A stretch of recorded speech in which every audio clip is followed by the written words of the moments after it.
기도드리시겠습니다. 믿음을 허락하신 주님, 오늘도 허락하신 믿음에 힘입어 영과 진리의 예배로 주님 앞에 나왔습니다. 주님 만나고 싶고 주님의 마음을 품고 싶어서 나왔습니다.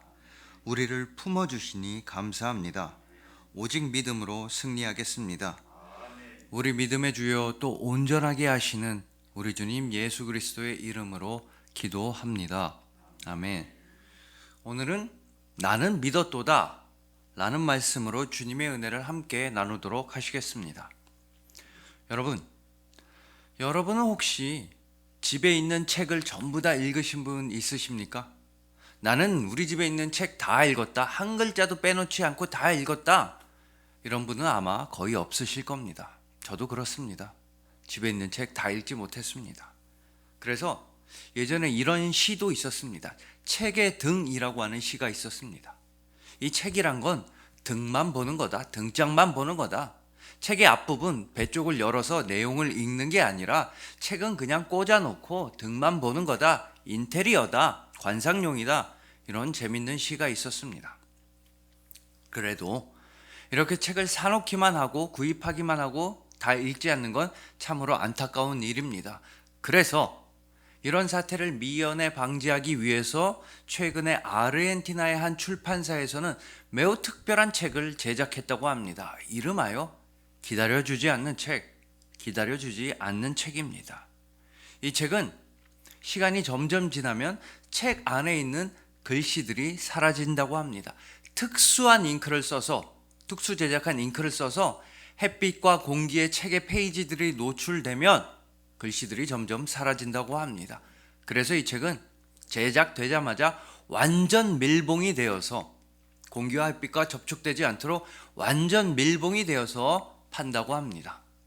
이렇게 완전 밀봉이 된 책을 딱 뜯고 개봉을 뜯고 포장을 열면 점점 글씨가 사라집니다. 포장을 뜯고 60일이 지나서부터 글씨가 사라지기 시작해서 4개월이 지나면 글씨들이 전부 다 사라진다고 합니다. 원래는 책이었는데 백지처럼 되는 겁니다. 연습장처럼, 그냥 빈 노트처럼 변하게 되는 것입니다. 그러면 우리 생각에는 이 책 되게 아까울 것 같은데 누가 돈 주고 이런 책을 사나 할 것 같은데 그렇지 않았다고 합니다. 아르헨티나 언론들의 집중 조명을 받으면서 이렇게 특수 제작된 책을 사기 위해서 매일매일 수백 명씩이 출판사 앞에 진을 쳤다고 합니다. 그런데 여러분, 저는 이 소식을 접하면서 이런 생각이 들었습니다. 이 책은 우리 인생과 참 닮아 있구나 라는 생각이 들었습니다. 우리네 인생도 점점 사라져 갑니다. 남아있는 우리의 나날들은 점점 사라지는 것입니다. 그렇지만 아직도 많은 사람들이 죽음은 남의 일인 것처럼, 나와는 상관없는 일인 것처럼 그렇게 살아가고 있습니다. 하지만 우리 인생은 언젠가 끝나기 마련입니다. 사라지기 마련입니다. 더욱더 무서운 사실은 우리 인생이 언제 끝나는지, 어떻게 끝나는지, 어디서 끝난지를 아는 사람이 아무도 없다는 것입니다. 아르헨티나에서 특수 제작한 책이야 4개월이라는 기간이 딱 지나면 정확하게 사라지지만 우리 인생은 그렇지가 않습니다. 우리는 인생의 앞날을 전혀 모르는 채 죽음을 향해 달려가고 있습니다. 그렇기 때문에 우리에게는 믿음이 정말로 소중한 것입니다. 이 짧은 인생살이에서 돈보다 중요한 건 믿음입니다. 명예보다, 권력보다 훨씬 더 소중한 가치는 믿음인 것입니다.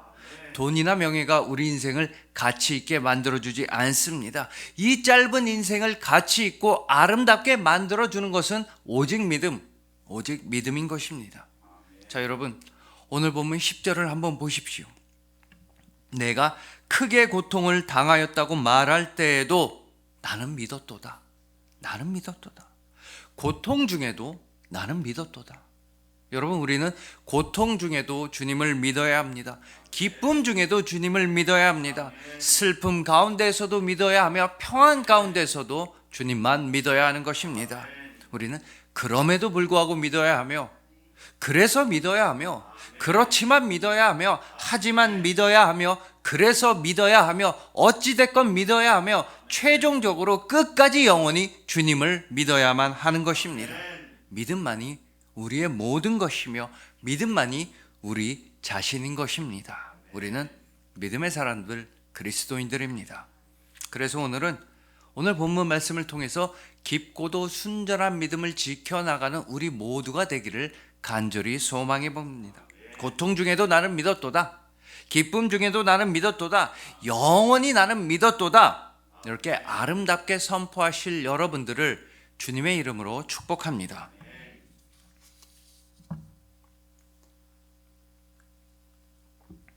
자, 오늘의 본문인 시편 116편은 가장 극한의 고통 가운데에서도, 극한의 상황 가운데에서도 믿음을 지켜나가는 참으로 아름다운 말씀입니다. 방금 함께 읽어보신 본문 10절에서는 고통 중에도 나는 믿었도다, 나는 믿었도다 이렇게 고백하고 있습니다. 또한 오늘 본문 11절의 상황도 만만치가 않습니다. 내가 놀라서 이르기를 모든 사람이 거짓말쟁이라 하였도다. 자기를 둘러싼 모든 사람들이 거짓말쟁이 같다는 것입니다. 살면서 사기를 당해보신 분들, 배신을 당해보신 분들은 이 말이 무슨 말인지를 정확히 아실 겁니다. 믿을 사람이 아무도 없는 때가 있습니다. 그렇게 잘해줬는데, 그렇게 신뢰를 주었는데도 나의 뒤통수를 치고 나를 배신하는 사람들이 있습니다. 모든 사람들이 거짓말쟁이인 것처럼 느껴질 때가 우리는 살아가면서 한 번쯤은 있습니다. 그렇다 하더라도 오늘 본문은 이렇게 고백하는 것입니다. 나는 믿었도다. 그럼에도 불구하고 나는 주님을 믿었도다. 여러분, 정말 놀라운 믿음 아니겠습니까? 그리고 이런 깊은 믿음의 원동력은 바로 오늘 본문인 시편 116편의 첫 번째 구절인 1절과 2절에 나타나 있는 것입니다. 다르게 표현해 보자면요, 오늘 본문인 시편 116편의 전체 방향을 결정짓는 구절이자 또한 우리 믿음의 길잡이가 되는 구절이 116편의 1절과 2절에 있다는 것입니다. 여호와께서 내 음성과 내 간구를 들으심으로 내가 그를 사랑하는도다. 그의 귀를 내게 기울이셨으므로 내가 평생에 기도하리로다. 내가 평생에 기도하리로다. 여러분, 하나님께서는 우리의 음성과 우리의 기도와 우리의 간구를 전부 다 들어주십니다. 그러니 우리가 하나님을 사랑하지 않을 수가 없는 것입니다. 하나님을 믿지 않을 수가 없는 것입니다. 하나님께서는 언제나 우리의 기도에 귀를 기울여 주시기 때문에 우리는 평생에 기도하게 되는 것입니다. 내가 평생에 기도하리로다. 이것이 바로 우리의 믿음을 지켜나갈 수 있는 매우 강력한 원동력입니다. 바로 기도입니다. 하나님께 모든 걸 다 털어놓고 모든 것을 하나님께 다 말씀드리는 것입니다. 간절한 기도를 통해서 우리의 믿음이 간절해집니다. 깊은 기도를 통해서 우리의 믿음이 깊어지게 됩니다. 평생의 기도를 통해서 우리의 믿음이 평생토록 지속되는 것입니다. 여러분, 다들 잘 아시다시피 이 나라마다 또 민족마다, 보통의 경우에는 나라마다 민족마다 말이 다 다릅니다. 통용되는 언어가 다릅니다.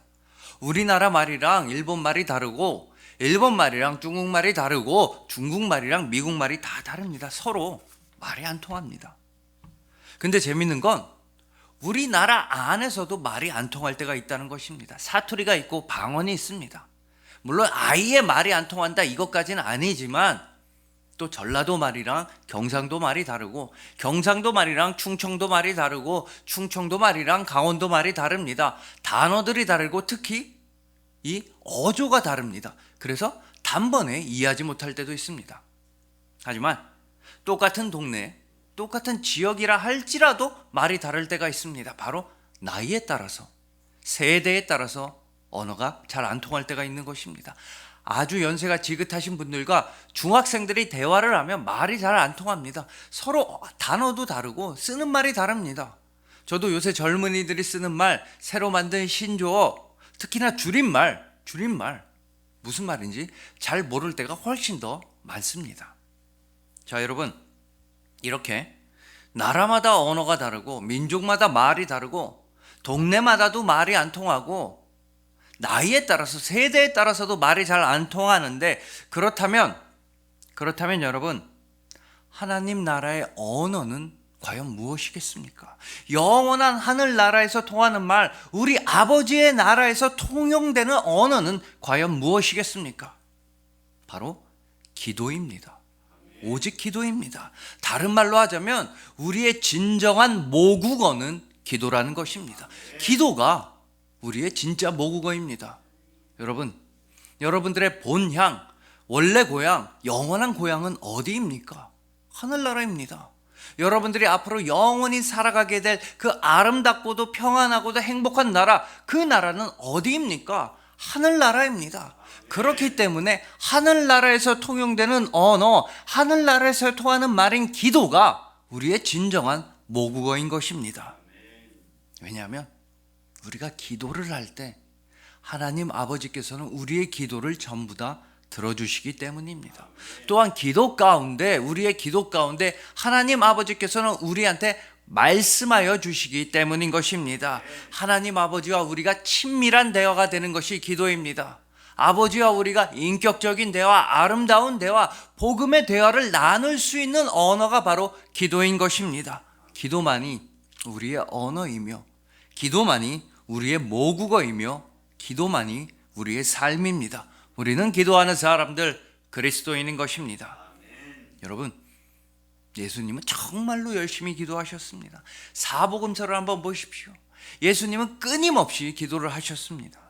누가복음 22장을 보면 예수님은 습관을 따라서 기도하셨습니다. 예수님한테는 기도의 습관, 기도하는 습관이 있으셨던 것입니다. 또 마가복음 1장 45절을 보면 새벽 아직도 밝기 전에, 동이 트기 전인 그 새벽에도 예수님은 기도를 하셨습니다. 새벽 기도, 새벽 예배를 예수님은 드리셨던 것입니다. 또한 예수님은 겟세마네 동산에서 떨어지는 땀방울이 핏방울이 될 때까지 기도하셨습니다. 가장 극심한 고통 가운데에서도 예수님은 끝까지 기도를 하셨던 것입니다. 그러니 우리도 기도해야만 합니다. 기도를 통해서 주님을 만나고, 기도를 통해서 주님의 음성을 들어야 합니다. 기도를 통해서 주님의 응답을 받아야 합니다. 또한 기도할 수 있다는 것 자체가 우리에겐 굉장히 큰 응답인 것입니다. 무엇보다 이 기도를 통해서 우리는 우리의 믿음을 지켜나갈 수가 있는 것입니다. 그리고 우리는 우리의 기도가 어떻게 하면 아름답게 변화될 수 있는지 또한 깊게 고민을 해봐야 합니다. 양승환 목사님은 기도 바로라고 하는 책에서 이런 얘기를 해주신 적이 있습니다. 이 양승환 목사님은 성인이 다 돼서 20살이 거의 다 돼서 처음으로 예수님을 믿었다고 합니다. 처음으로 예수님 믿고 처음으로 교회 다니고 처음으로 신앙생활을 했으니 얼마나 재밌고 즐거웠겠습니까? 하루하루가 행복한 나날들이었습니다. 그런데 그럼에도 불구하고 딱 한 가지 일이 마음에 걸렸다고 합니다. 그 일은 정말 긴장되고 두렵고 진짜로 하기 싫었다고 합니다. 바로 사람들 앞에서, 많은 사람들 앞에서 혼자 대표 기도를 하는 것이었습니다. 예배 시간에 대표 기도를 하든 식사 기도를 하든 헌금 기도를 하든 그렇게 혼자 많은 사람 앞에서 큰 소리로 기도하는 게 그렇게 떨렸다고 합니다. 무슨 말인지 다들 아실 겁니다. 초신자분들이 처음부터 대표 기도를 하는 건 쉬운 일이 아닙니다. 그러나 교회를 다닌다면, 신앙생활을 한다면 그 기도를 피할 수가 없습니다. 그래서 양승원 목사님도 어쩔 수 없이 많은 사람 앞에서 큰 소리로 기도를 한 적이 있으시다고 합니다. 근데 아무것도, 그렇게 중요한 사건이었는데 아무것도 기억이 나질 않는다고 합니다. 무슨 내용으로 기도를 했는지, 기도 제목이 뭐였는지도 다 기억이 안 난다고 합니다. 대신에 딱 2가지만 확실히 기억난다고 합니다. 첫 번째, 너무나 힘들었다고 합니다. 머릿속은 하얘지고 심장은 막 쿵쾅쿵쾅 뛰고 말도 잘 안 나오고 너무 떨리고 긴장돼서 정말 힘들었다, 이런 기억이 있다고 합니다. 2번째는 진짜로 창피했다고 합니다. 정말로 창피했다고 합니다. 그럴 수밖에 없었던 게 이 목사님은 믿음 생활을 한 지 얼마 안 됐기 때문에 긴장한 나머지 이렇게 말하면서 기도를 끝냈기 때문입니다. 이만 줄이겠습니다. 안녕히 계세요. 예수님 이름으로 기도합니다가 아니라 이만 줄이겠습니다. 안녕히 계세요. 이렇게 기도를 끝냈다고 합니다. 그랬더니 사람들이 막 킥킥 웃고 웃는 소리가 막 들려오니까 너무나 창피했던 겁니다. 다 때려치고 다 다 때려치고 집에 도망가고만 싶었다고 합니다. 대신에 그럼으로써 한 가지 사실을 확실하게 배웠다고 합니다. 기도를 끝낼 때에는 예수님 이름으로 기도합니다. 아멘. 우리 주 예수 그리스도의 이름으로 기도합니다. 아멘. 이렇게 기도를 끝내야 한다는 걸 확실히 배웠다고 합니다. 예수님의 이름으로 기도한다는 것이 우리 그리스도인들의 기도의 핵심이자 정체이자 본질이자 모든 것입니다. 그런데 세월이 지나고 이제는 목회자가 된 이 목사님은 우리한테 이런 제안을 하셨습니다. 예수님 이름으로 기도합니다. 아멘. 이거를 기도의 마지막에만 할 게 아니라 어디 한번 기도를 시작할 때에도 한번 외치고 기도해 보라는 것입니다. 그러니까 하나님 이거 주세요. 저거 주세요. 이것도 나 주세요. 저것도 내가 갖고 싶어요. 돈도 주시고 건강도 주시고 명예도 주시고 하여튼 주실 수 있는 건 다 주세요. 그리고 갑자기 예수님 이름으로 기도합니다. 아멘. 이게 아니라 내가 할 말만 다 하고 내가 받고 싶은 것만 다 말하고 내 욕심만 다 말한 다음에 예수님 이름을 외칠 것이 아니라 가장 먼저 예수 그리스도의 이름으로 기도합니다. 아멘. 이렇게 기도를 시작해 보라는 것입니다. 그렇게 되면 우리의 기도가 변화하게 됩니다. 우리 기도의 톤이 달라지고 우리 기도의 컬러가 달라지게 되는 것입니다. 예수 그리스도의 이름을 염두에 둔다면 이제 더 이상은 나의 욕심이 중요하지 않게 됩니다. 예수님의 이름으로 기도한다면 복음을 위한 기도가 먼저 시작되는 것입니다. 그리스도 예수의 이름 안에서 우리는 주님 나라를 위한 기도를 하게 될 것입니다. 하나님을 사랑하는 길을 구하며 이웃을 사랑하는 길을 구하며 우리의 그런 기도가 영혼과 입술에서 터져나오게 되는 것입니다. 여러분, 오늘 본문의 12절과 14절을 한번 보십시오. 시편 기자는 뭐라고 기도하고 있습니까? 내게 주신 모든 은혜를 내가 여호와께 무엇으로 보답할까? 여호와의 모든 백성 앞에서 나는 나의 서원을 여호와께 갚으리로다. 어떻게 하면 주님의 은혜에 보답할 수 있을까? 어떻게 하면 주님의 구원에 보답할 수 있을까? 이런 거룩한 고민과 거룩한 기도를 하고 있는 것입니다. 주님을 향한 나의 서원, 즉 나의 헌신과 나의 결단과 나의 희생만 바라보면서 기도하고 있는 것입니다. 여러분, 예수님께서는 분명히 말씀하셨습니다. 무엇을 먹을까? 이런 거 염려하지 말아라. 무엇을 마실까? 무엇을 입을까? 이런 것 좀 염려하지 말아라. 이런 거는 너희의 염려사항이 아니며 하늘 아버지께서 다 채워주신다. 대신에 이런 기도를 가장 먼저 하라고 예수님께서는 마태복음 6장 33절에서 말씀하셨던 것입니다. 그런즉 너희는 먼저 그의 나라와 그의 의를 구하라. 그리하면 이 모든 것을 너희에게 더하시리라. 여러분, 주님 나라를 위한 기도를 가장 먼저, 가장 최우선으로 하시길 소망합니다. 그러면 여러분들의 모든 필요를 다 채워주십니다. 다 더해주십니다.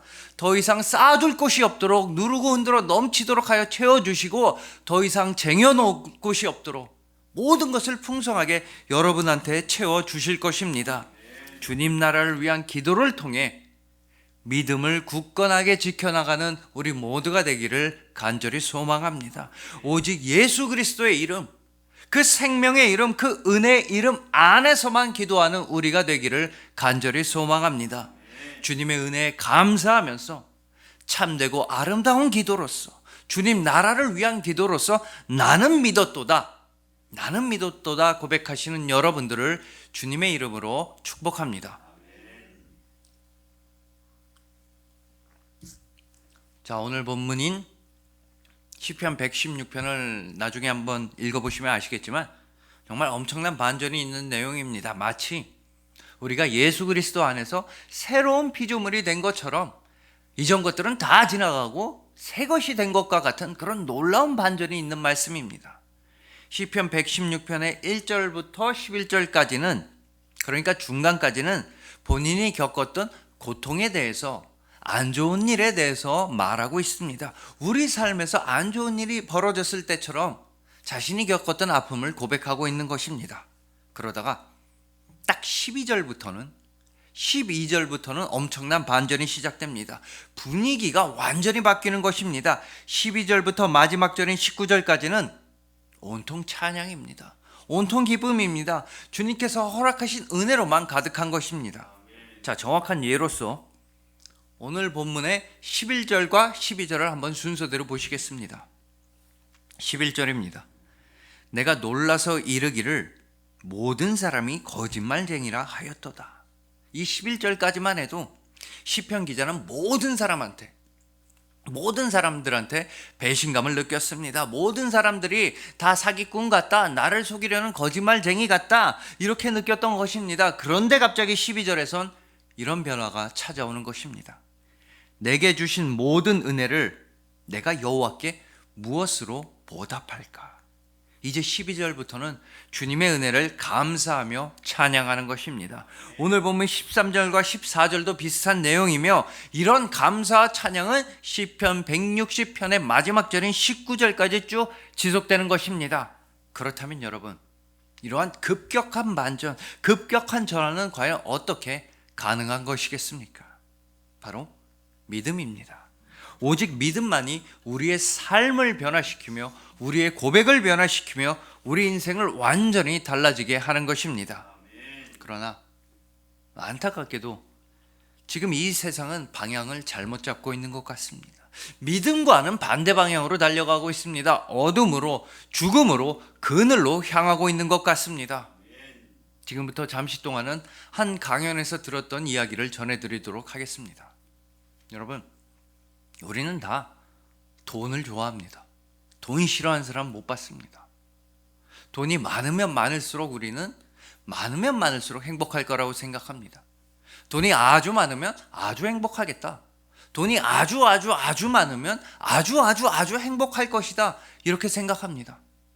그러나 심리학자들이 연구를 거듭했는데도 부자들이라고 해서 더 행복하다는 근거가 없다는 것입니다. 부와 행복이 비례관계가 아니라는 것입니다. 왜냐하면 큰 부자들, 그냥 부자도 아니고 매우 큰 부자들에게는 일종의 형벌, 일종의 대가가 따른다는 것입니다. 예를 들어서요, 여러분들에게 자녀가 있고 그 자녀를 양육해야 한다, 교육해야 한다. 그렇다면 여러분들은 다음 둘 중에 뭐라고 가르치시겠습니까? 착하게 살아야 한다, 아니면 나쁘게 살아야 한다? 당연히 착하게 살아야 한다입니다. 따뜻한 사람이 되어라, 남들을 좀 도와주면서 살아라, 아니면 차가운 사람이 되어라, 남들 신경 쓰지 말아라, 남들 도와줄 필요 없다. 또 인생은 매일매일 성실하게 매일매일 열심히 노력하면서 살아야 한다, 아니면 인생은 한 방이다, 인생 한 방이야. 과연 둘 중에 뭐를 가르치시겠습니까? 그런데 매우 큰 부자들, 아주 큰 부자들은 자녀들한테 은연중에, 무의식 중에 이런 메시지를 던져준다고 합니다. 사람 함부로 믿는 거 아니다. 다른 사람 믿지 마라. 왜냐? 뺏길 게 많기 때문입니다. 가진 게 많고 잃어버릴 게 많으니까 다른 사람들을 의심하며 살아야 한다는 것입니다. 다른 사람들을 믿지 못하고 신뢰하지 못하고 이웃들을 의심하면서 의심의 눈초리로 바라본다면 여러분, 그게 과연 행복한 인생이겠습니까? 그렇다고 해서 또 아주 큰 부자들만 이렇게 의심 속에서 살아가는 것도 아니라고 합니다. 우리 같은 서민들도, 우리 같은 일반인들도 큰 돈이 생기면 그렇게 된다고 합니다. 자, 여러분, 아까 인생을 한 방이다 이런 얘기도 나왔었는데, 합법적으로, 불법적인 거 말고 합법적으로 우리가 단기간에, 매우 짧은 기간에 부자가 될 수 있는 수단은 뭐가 있습니까? 바로 복권입니다. 로또 같은 거 1등 당첨되는 겁니다. 그래서 여러분들이 아주 큰 거액의 복권에 당첨이 되셨다고 한다면 여러분들은 가장 먼저 뭐를 바꾸고 싶으시겠습니까? 자동차를 바꾸는 것도 좋고, 집을 좀 큰 집으로 바꾸는 것도 좋을 겁니다. 아니면 가전제품들, 냉장고 오래됐으니까 그거 바꾸는 것도 좋을 겁니다. 그런데 전 세계적으로 조사를 해봤다고 합니다. 아주 큰 액수의 복권에 당첨된 사람들을 상대로 조사해봤습니다. 그러면 그 사람들이 가장 먼저 뭐를 바꿨는지 아십니까? 복권에 당첨된 사람들이 가장 먼저 바꾸는 것, 동시에 가장 많이 바꾸는 것은 바로 이것이었다고 합니다. 바로 배우자입니다. 남편을 버리는 겁니다. 아내를 바꾸는 겁니다.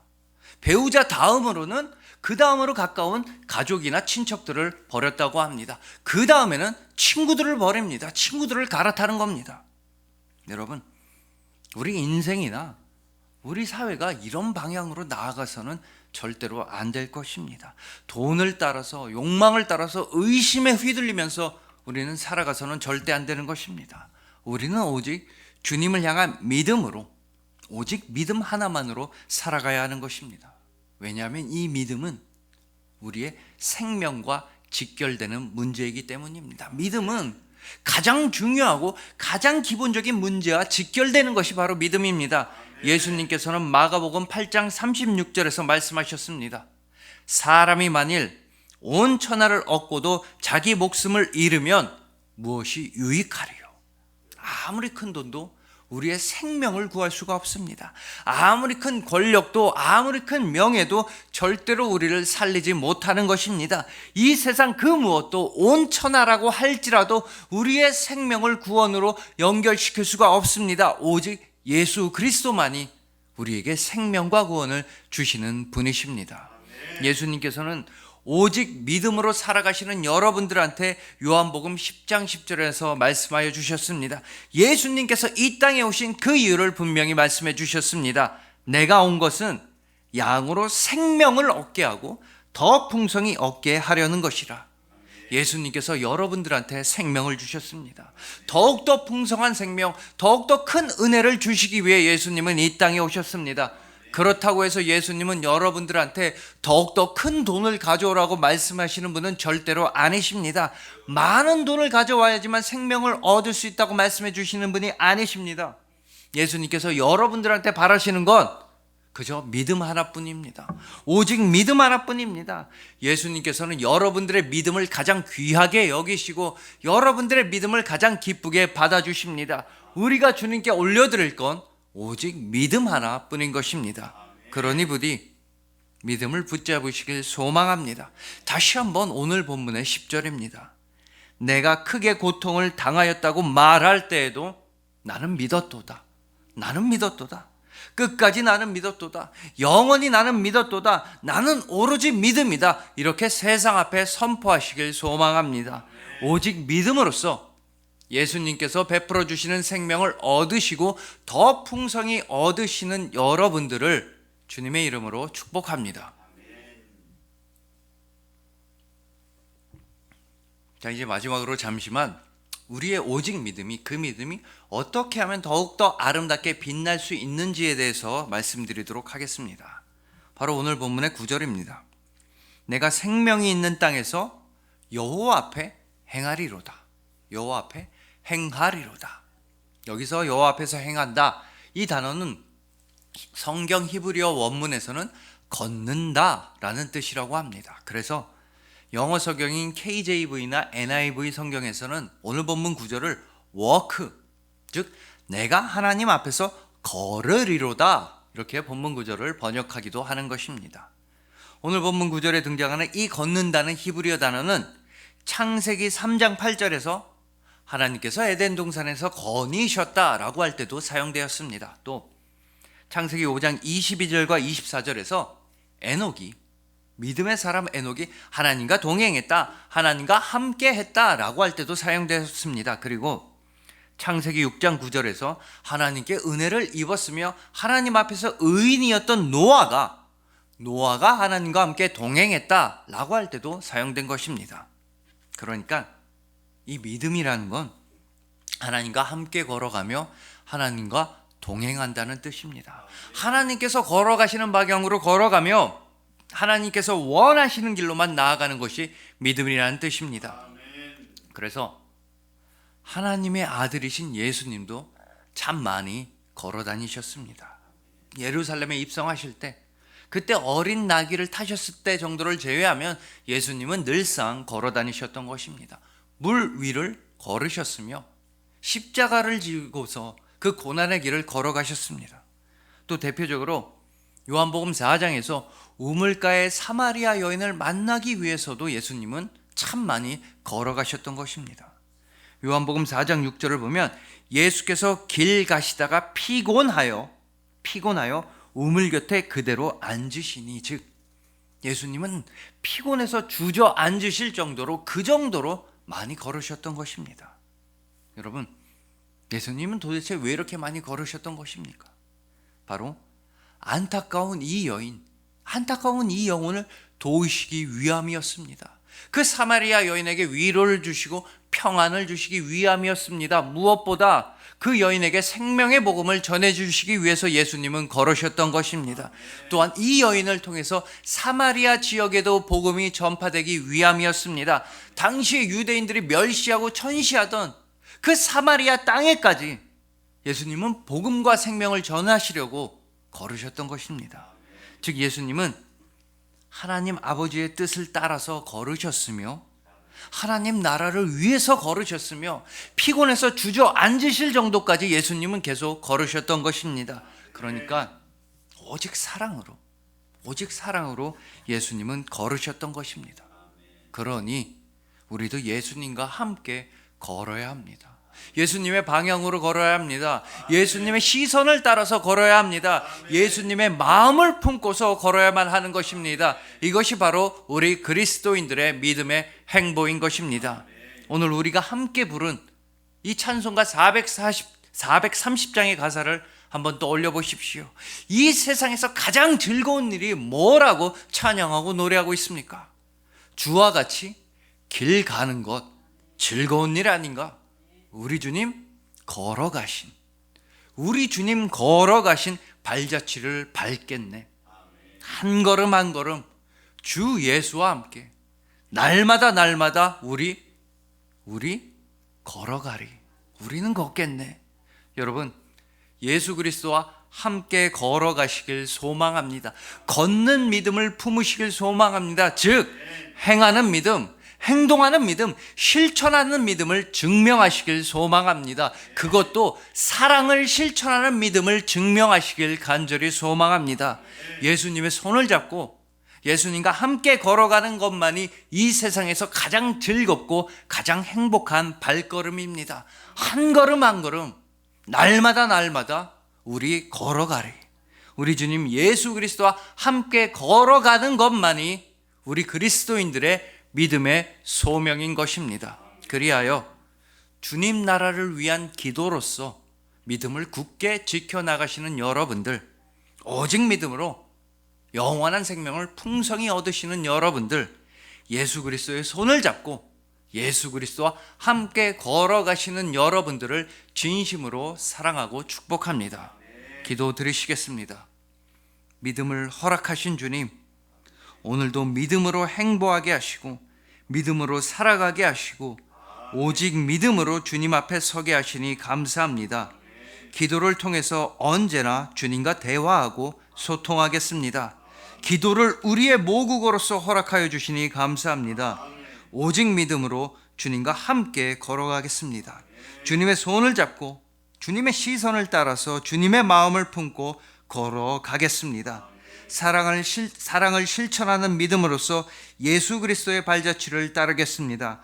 감사합니다. 우리 믿음의 주요 또 온전하게 하시는 우리 주님 예수 그리스도의 이름으로 기도합니다. 아멘. 이제는 우리의 손을 붙잡고 우리와 함께 걸어주시는 우리 주님 예수 그리스도의 은혜와 우리에게 기도를 허락하여 주시고 믿음을 허락하여 주신 하나님 아버지의 사랑하심과 오직 믿음의 길로 우리를 인도하시는 보혜사 성령님의 교통하심과 능력 주심과 믿음 주심이 기도로서 주님과 대화하며 믿음으로 이 세상을 승리하는 주님의 모든 자녀들의 머리 위에 지금부터 영원토록 함께할지어다. 아멘.